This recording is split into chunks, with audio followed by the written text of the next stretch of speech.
찬송하시겠습니다. 찬송가 144장입니다.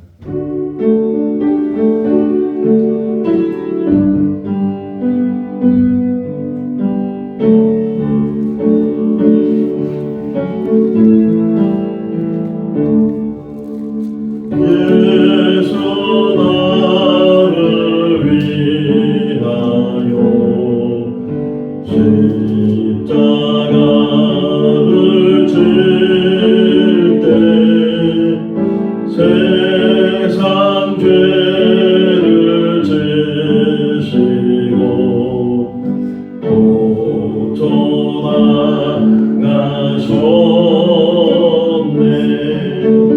예수님 예수님 나의 죄 위하여 몸에 피를 흘리니 죄인 받으소서.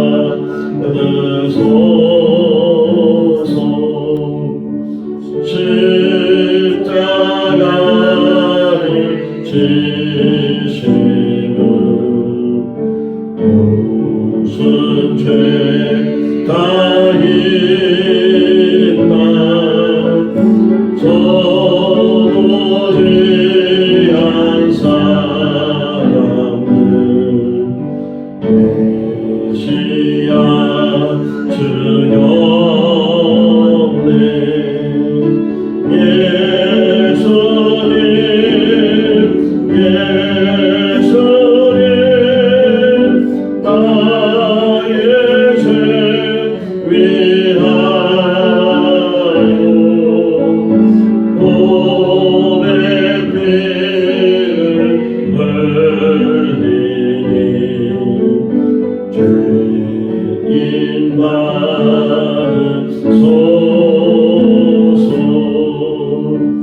이와 같이 붉은 죄 없느니 가옵네.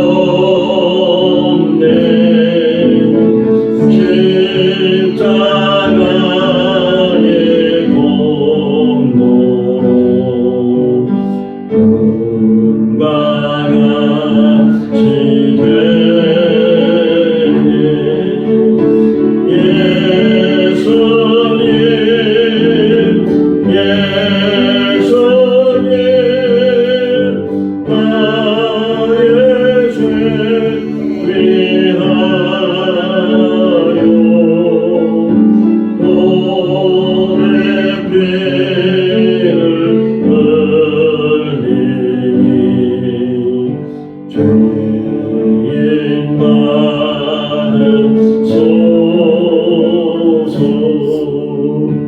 아름답다 예수여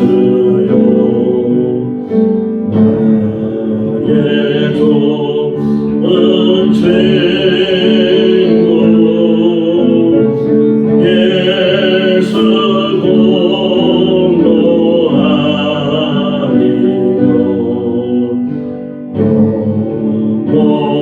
영원한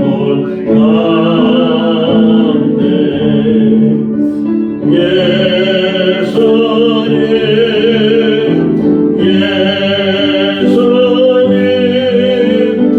나의 죄 위하여 몸에 피를 흘리니 죄인 받으소서.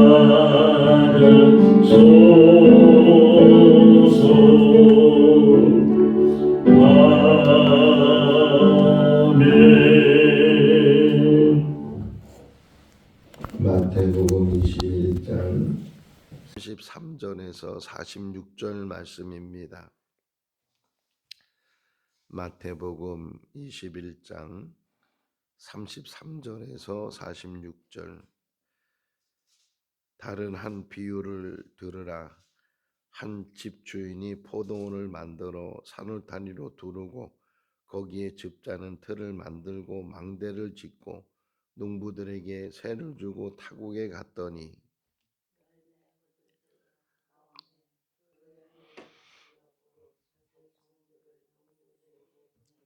농부들이 종들을 잡아 하나는 심히 때리고 하나는 죽이고 하나는 돌로 쳤거늘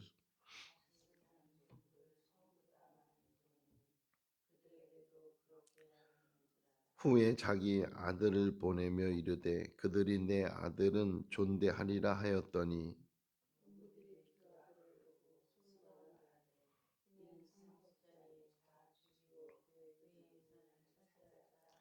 이에 잡아 포도원 밖에 내쫓아 죽였느니라.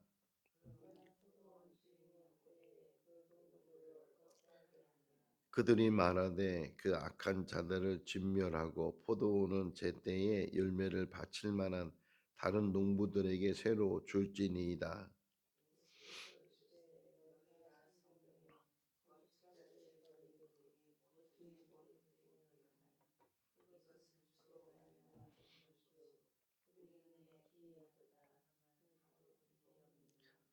그러므로 내가 너희에게 이르노니 하나님의 나라를 너희는 빼앗기고 그 나라의 열매 맺는 백성이 받으리라.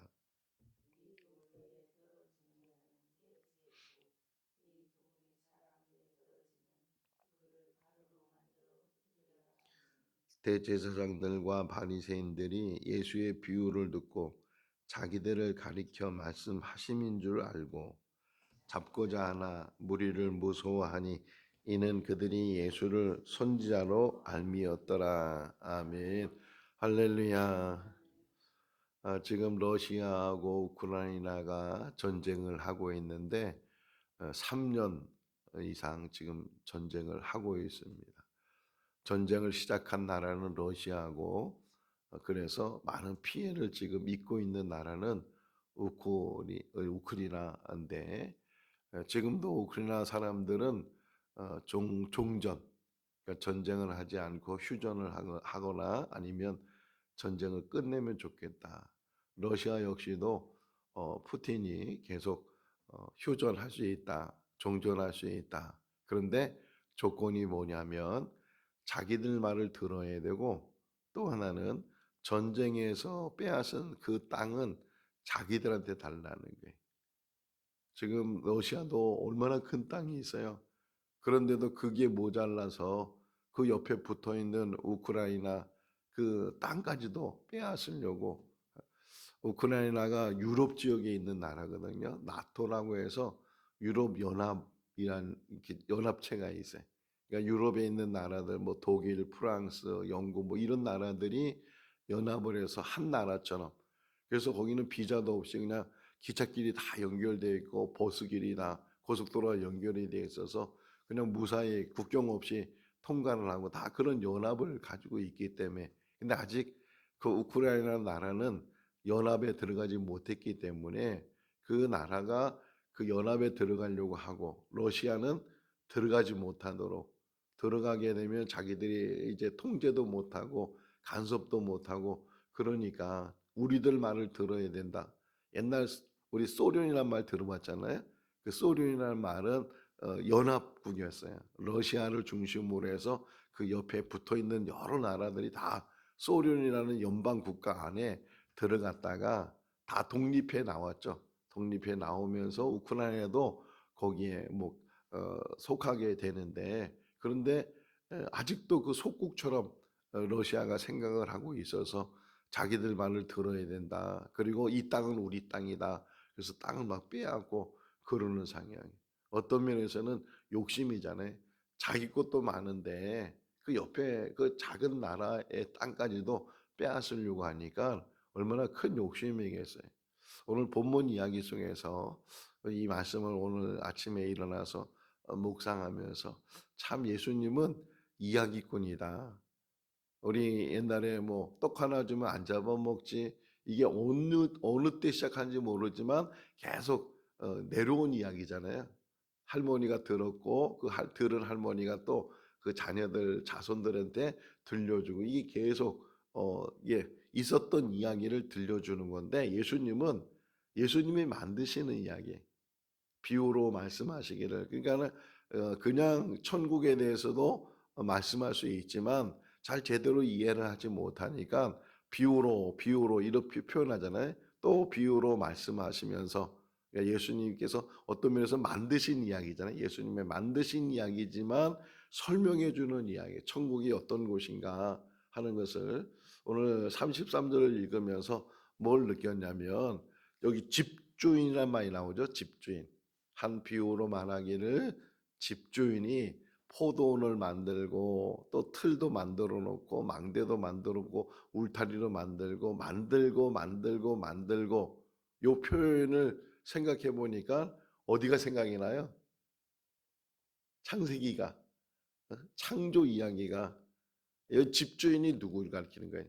하나님을 가리키잖아요.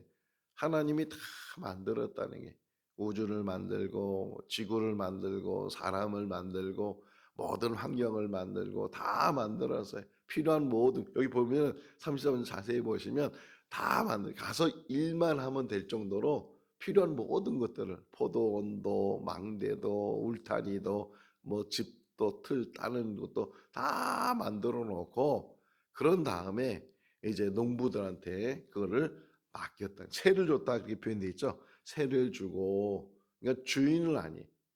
그러니까 농부가 주인이 아니고 사람이 주인이 아니고 하나님이 주인이시다. 근데 하나님이 우리에게 맡겨주신 것도 그런 설명이잖아요. 맡겨주셨다. 그래서 흔히 우리 그 직분자 교육 받을 때 청지기라는 단어를 많이 배웠잖아요. 청지기는 뭐예요? 주인이 아니지만 주인 같은 마음으로 주인의 것을 잘 다루는 사람을 청지기라고 말하고 있는 것처럼, 여기 지금 예수님의 비유 속에서 그 집주인이 멀리 이제 떠나기 전에 모든 것들을 다 완벽하게 만들어주고 농부들한테 농사짓고 먹고, 세를 줬다는 말은 무슨 말이에요? 어, 옛날 그 애굽에 기근이 들어서 애굽의 그 요셉이 총리가 되는 상황에서 7년 기근이 들었을 때 처음엔 돈이 있으니까 돈으로 이제 곡식을 샀다가 돈이 다 떨어졌어요. 근데 기근이 계속되니까 또 백성들이 아우성하면서 그 다음에는 짐승을 갖다 주고 곡식을 받아오고, 근데 짐승이 있어야 또 농사를 짓는데 어쨌든 먹고 사는 게 먼저니까 짐승도 다 갖다 바치고, 이제 근데 또 짐승도 다 갖다 줬는데도 불구하고 기근이 계속 뜨니까 이제는 돈도 없지, 바꿀 물건도 없지. 그러니까 이 요셉이 그들에게 하는 얘기가, 그러면 너희 토지를 다 갖고 와라. 토지, 땅을 다 갖고 오면 그러면 또 곡식을 또 땅도 다 이제 갖다 주면서 이제 곡식을, 그때 또 아직도 기근이 안 끝났어.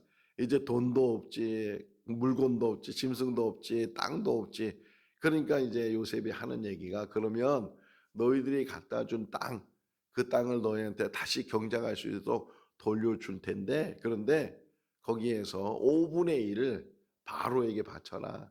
5분의 1을 바치고 나분의 5분의 4는 이제 종자도 만들고 곡식도 하고, 그래서 먹고 사는 일에 너희들 이제 할 테니까 그렇게 하라고. 그래서 그들이 이제 5분의 1을 바로에게, 그래도 뭐 어마어마한 이제 그 복을 바로가 받게 되는 그런 이야기를 통해서 세를 받는다는 거예요.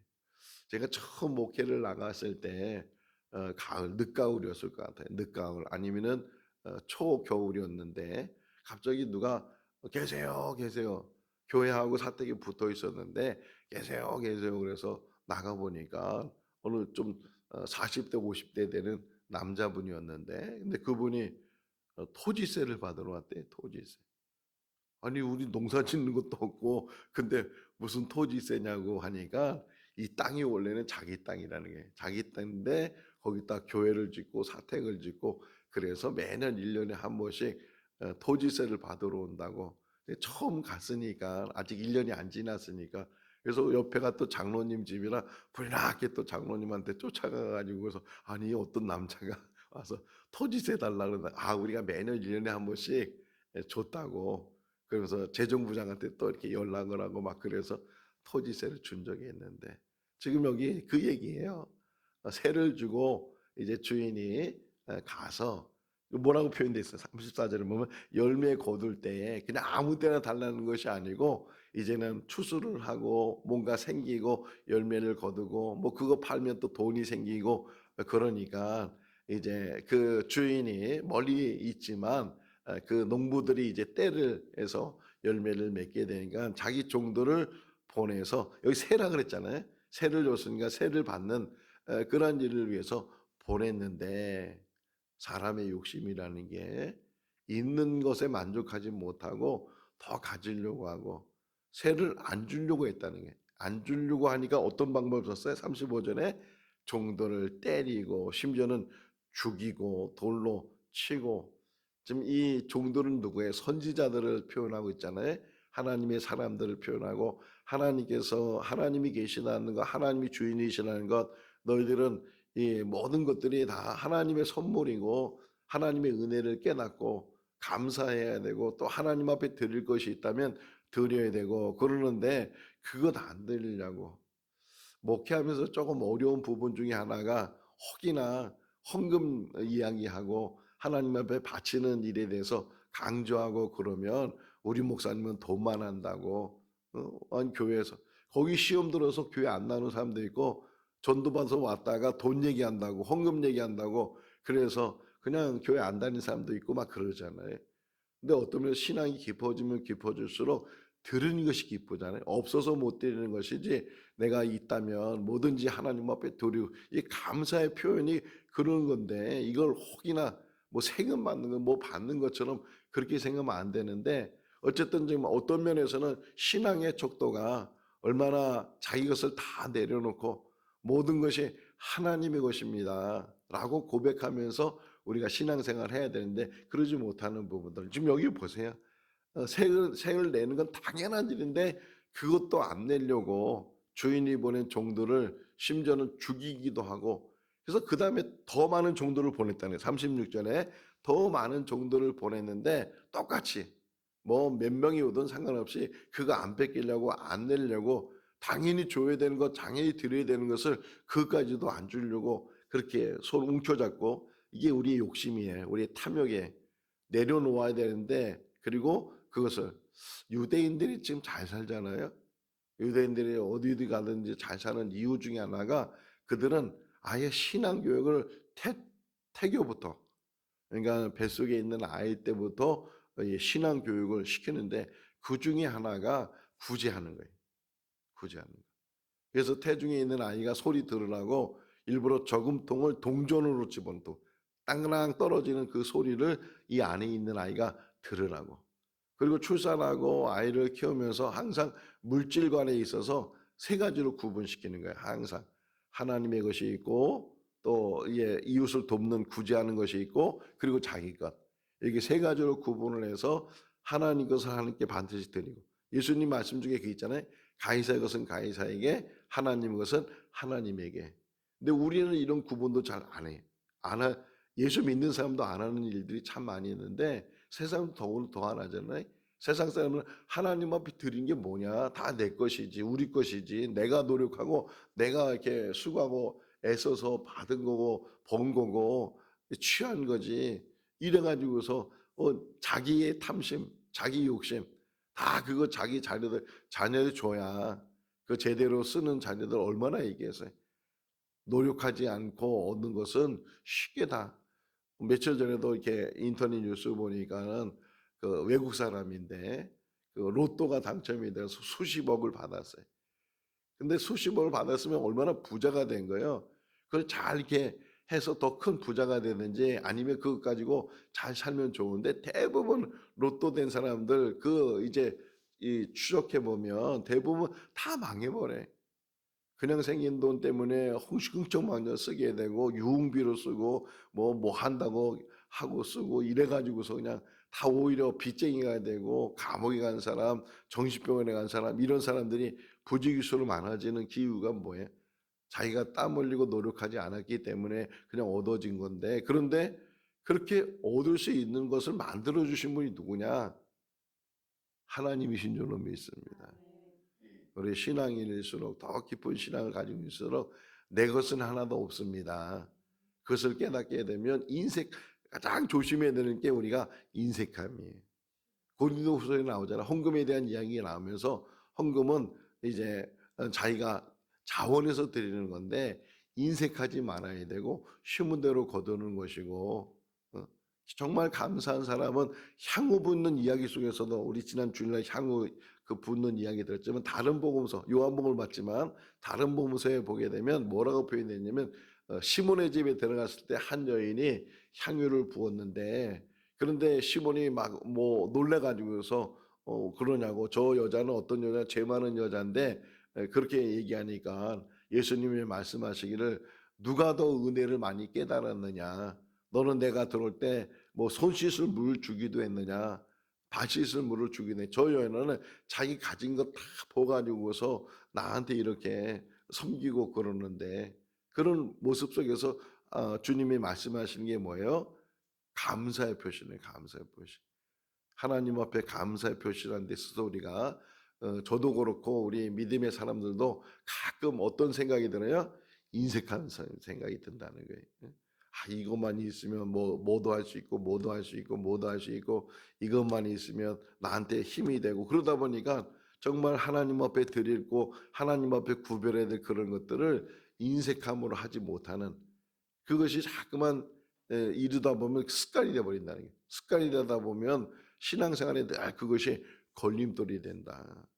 제가 요즘 늘 기도하면서 제일 많이 기도하는 것 중에 하나가 하나님 앞에 하나님 제가 정직한 자가 되게 해주세요. 정직한 자. 하나님 앞에 정직한 자. 더 나아가서는 사람 앞에 정직한 자. 항상 우리가 부정직한 지가 얼마나 거짓되고 속이고 위선되고 이런 일들이 얼마나 많이 있어요. 지금 여기 농부 이야기 속에서도 그런 모습들이 누구의 모습과 같아요? 우리의 모습과 같아요. 드려야 될 것, 구분해야 될 것, 하나님의 것은 하나님의 것으로, 내 것은 내 것으로 이렇게 잘 구분해야 되는데 참 제가 어리석은 일 참 많이 했거든요. 지금도 기억나는 것 중에 하나가 어릴 때 학교 들어가기 전인 것 같아요. 들어가기 전 이제 우리 교회 학교를 먼저 저보고 우리 어머니 보내잖아요. 도운동 교회 다닐 때인데 근데 보냈는데 저희 어머니가 헌금도 이제 주신다고요. 근데 두 개를 줘요. 두 개를. 이쪽 하나 이쪽 하나 줘가지고서 두 개를 줘서 하나는 헌금하고 하나는 오다가 뭐 풀빵을 사 먹든지 뭐 이렇게 해서 하나는 간식하다고 이렇게 주는 때가 있어요. 근데 정말 그게 갔는데 가다가 그만 동전 하나를 잃어버린 거예요. 꼬르륵 그래서 그 하수구 쪽으로 이게 들어갔어요. 근데 제 어린 마음에 어린 판단에 뭐라고 생각하냐면 저 들어간 게 하나님 거라고. 들어간 게 하나님 거고 지금 남아있는 건 내 거라고. 이게 얼마나 어리석은 지금도 생각하면 참 60년이 넘은 이야기지만 이게 인간이라는 거예요. 이게 인간. 하나님 앞에 들어간 게 내 거고 남아있는 게 하나님 거다. 이렇게 이게 우리의 신앙의 어떤 그러게 되는데 우리의 연약함에 우리 연약함 움켜잡아야 되고 내 것을 가져야 되고 이런 것 때문에 우리가 결국 그것 때문에 소탐대시 일이거든요. 그 하나님의 큰 복을 다 잃어버리게 되고 받을 복을 오히려 내가 차버리게 되고 던져버리는 일이 되는데 우리가 그런 일을 하면서도 지금 계속 깨닫지 못한다는 거예요. 깨닫지 못하고 더 보내도 깨닫지 못. 심지어는 이 아들을 보냈다. 아들까지 보내서 이제 그걸 받으려고 하는데도 불구하고 잘 됐다.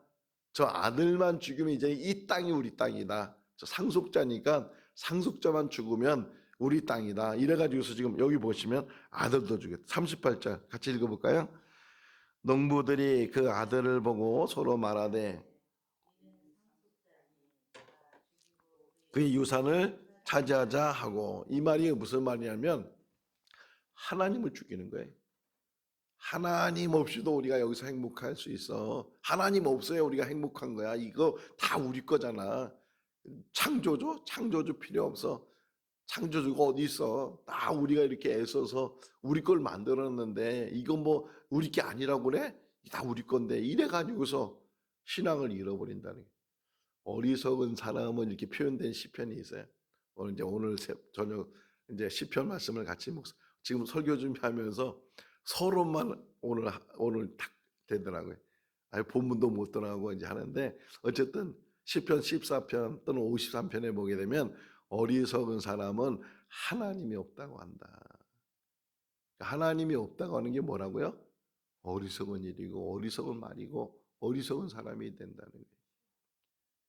그래서 누가복음 12장에 뭐라고 얘기했어요? 부자 이야기 속에서 오늘 밤 그 영혼이 떠나면 하나님이 그 영혼 불러가시면 자기가 가지고 있는 그 모든 것 다 누구 것이 되겠느냐? 오늘 밤 우리를 부를 수 있는 게 하나님이셔요. 우리가 5분 아낄도 모르잖아요.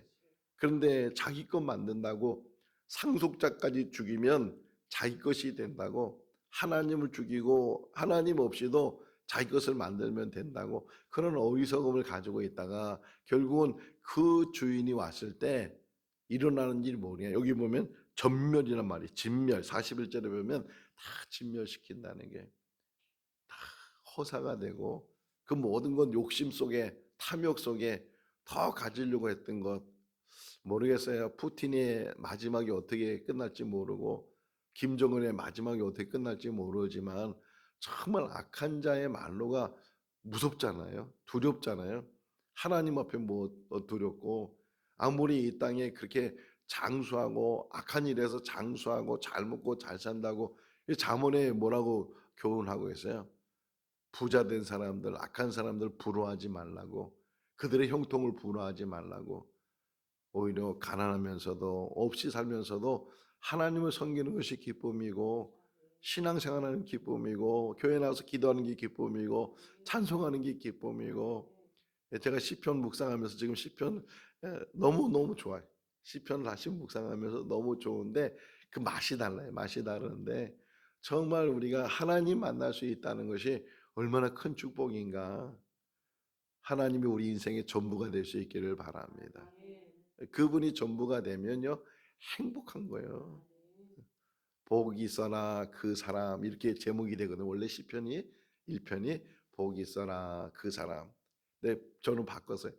복이 있어라 동안아, 복이 있어라 강래야 이렇게. 예? 근데 어떻게 복이 있는 건가? 그게 쉬운 말 같은데요. 정말 어려워요. 시편 1편은 어떤 면에서 선택이잖아요. 네가 지금 어떻게 선택할 거냐? 의인의 길로 갈 것이냐? 악인의 길로 갈 것이냐?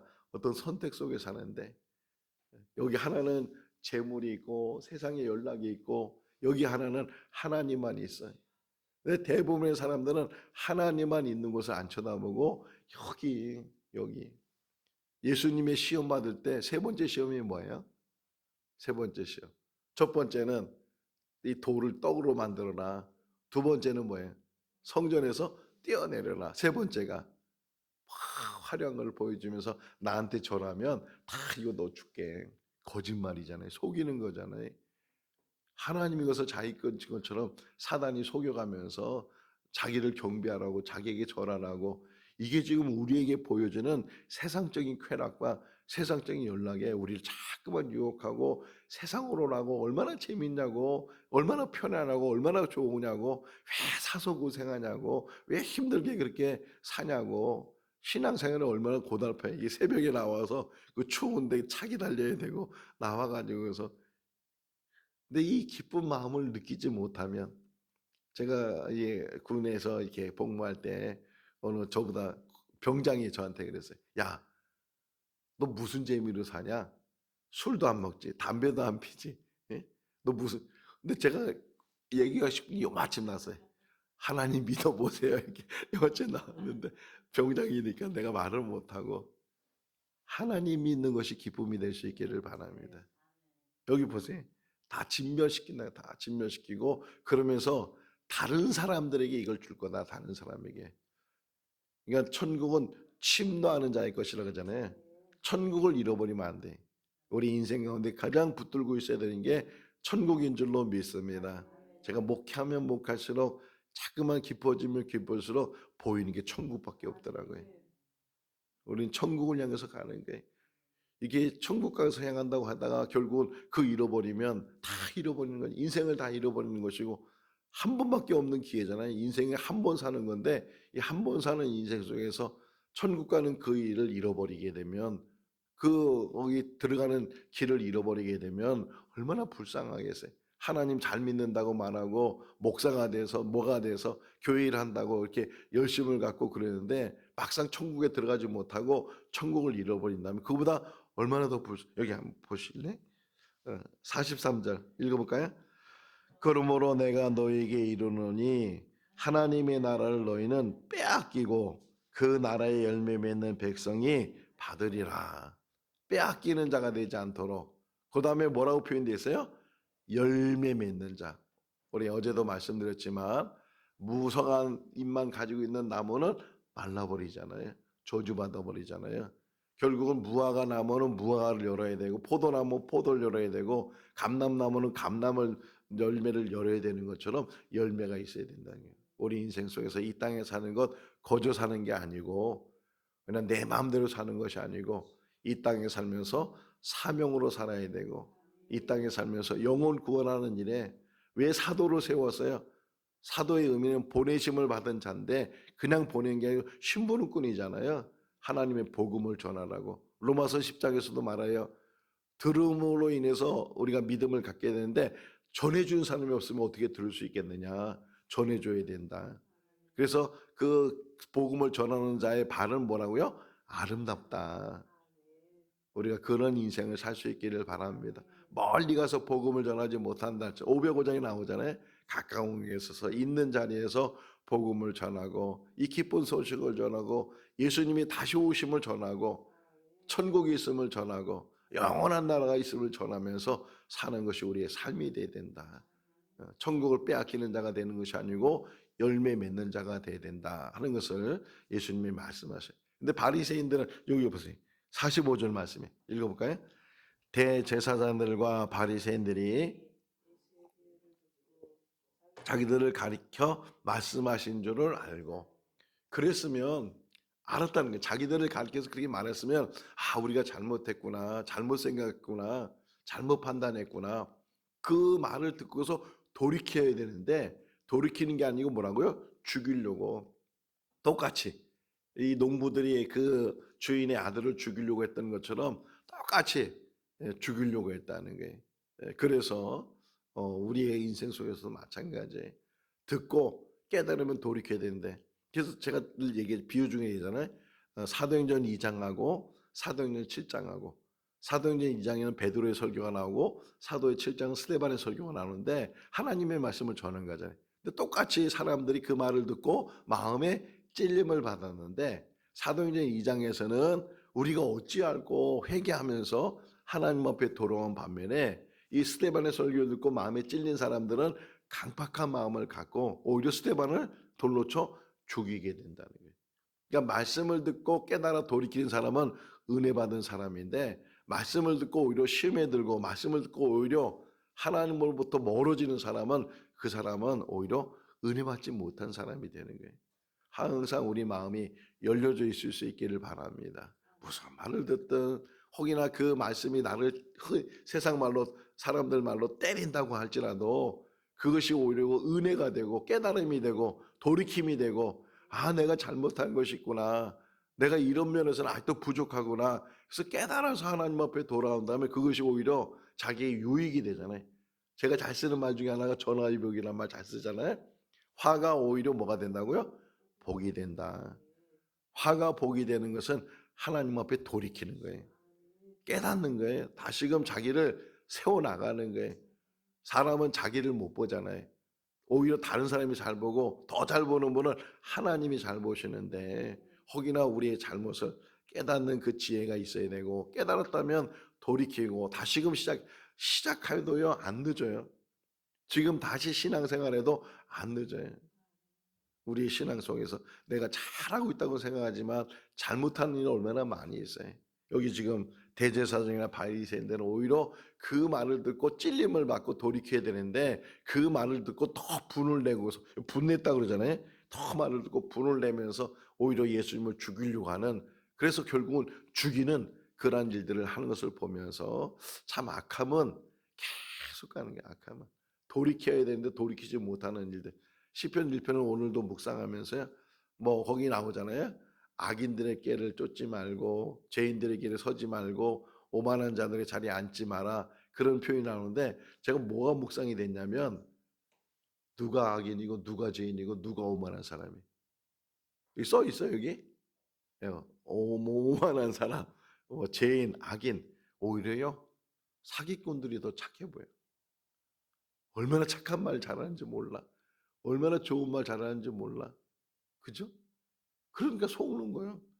그러니까 거기 따라가게 되고 거기 같이 합류하게 되고 거기 앉게 되고 그런 일들이 우리 인생 속에서 그래서 복이 그냥 오지도 않고 복을 받는 게 쉽지도 않아요. 그걸 분별할 수 있어야 되고 우리가 알아야 되는데 알지 못하는 일들 사기꾼들 보면요 참 얼마나 말도 잘하고 얼마나 뻔짓하고 사기꾼인 줄 모르고 사기당하지 사기꾼인 줄 알았다면 처음부터 아예 사기를 안 당하잖아요. 그런 일들이 있는 것처럼 우리 인생 속에서 항상 우리가 조심해야 될 게 뭐냐. 하나님의 말씀을 깊이 붙들고 그 말씀 안에서 벗어나지 말아야 돼. 하나님의 것은 하나님의 것으로 구별하고 그 나머지는 얼마나 더 많은지 몰라요. 그 주신 나머지 갖고도 충분히 우리는 더 잘 살 수 있고 행복하게 살 수 있어요. 항상 구분하면서 그 구분하는 가운데 믿음 안에서 인정받는 그런 삶이 될 수 있길 주님의 이름으로 축원합니다. 기도하겠습니다. 사랑이 많으신 하나님 아버지, 이제 겨울이 다가오고 추위가 다가옵니다. 그럼에도 불구하고 우리의 신앙은 더 뜨거워지게 하여 주시옵소서. 영광로 같은 신앙과 영광로 같은 기도가 우리에게 넘치게 하여 주시옵소서. 하나님 열정 속에 주님 앞에 더 가까이 가기를 원합니다. 천국 백성으로 살기를 원합니다. 분별하고 구분하고 하나님의 것은 하나님의 것으로 들을 수 있는 믿음도 갖기를 원합니다. 탐욕 속에 욕심 속에 아버지 하나님 우리가 잃어버리는 것들이 얼마나 많이 있는지 모릅니다. 깨달음을 더하여 주시고 작은 것부터 큰 것에 이르기까지 구분할 수 있도록 분별할 수 있도록 지혜를 더하여 주시옵소서. 오늘도 주 안에서 복된 하루가 되게 하여 주시기를 간절히 바라옵고 예수 그리스도 이름으로 기도하옵나이다. 아멘. 마쳤습니다. 자유롭게 기도하시 바랍니다.